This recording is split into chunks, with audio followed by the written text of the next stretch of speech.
Uncle আসসালামু আলাইকুম। কি কাজ করতেছেন আপনি? এই কচুর ফুল কাটতে আছি। কচুর ফুল কাটতেছেন? হ্যাঁ।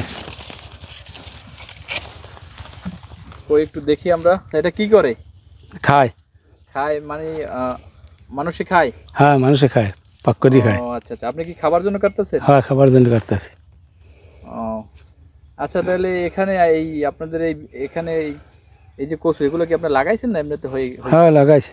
লাগাইছেন? হুম। আচ্ছা, এই কচু মানে একটা কচু এগুলো কি বিক্রি করেন না? হ্যাঁ, বিক্রি করি। বিক্রি করি। এটা চাষ সম্পর্কে একটু বলেন তো আমাদের।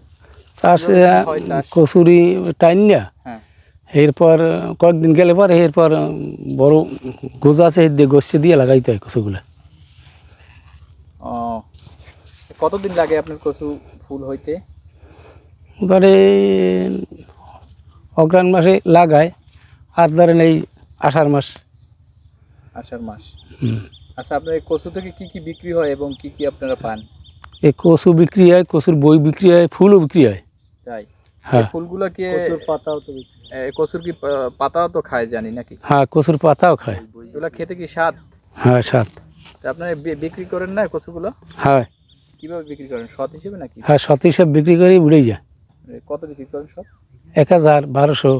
1000-1200? হুম। ও আচ্ছা আচ্ছা। সৎ মানে 100। হ্যাঁ, 100। 100 কচুর ফুলের দাম কত? এটা বলা যায় না, 100 বানলে কেন না 20 টাকা 30 টাকা এরম দেয়। আর কচুর দাম বেশি না? কচুর দাম বেশি। কি কি হয় আপনাদের অঞ্চলে? এই যে অনেকে মরিচ হয়, এই বেগুন, কচু, অন্য সবজি হয় না? অন্য সবজি? নানান সবজি হয় যায়। তাই এই অঞ্চলে কি কৃষির উপর নির্ভর সবাই নাকি? হ্যাঁ, সবাই কৃষি উপর নির্ভর।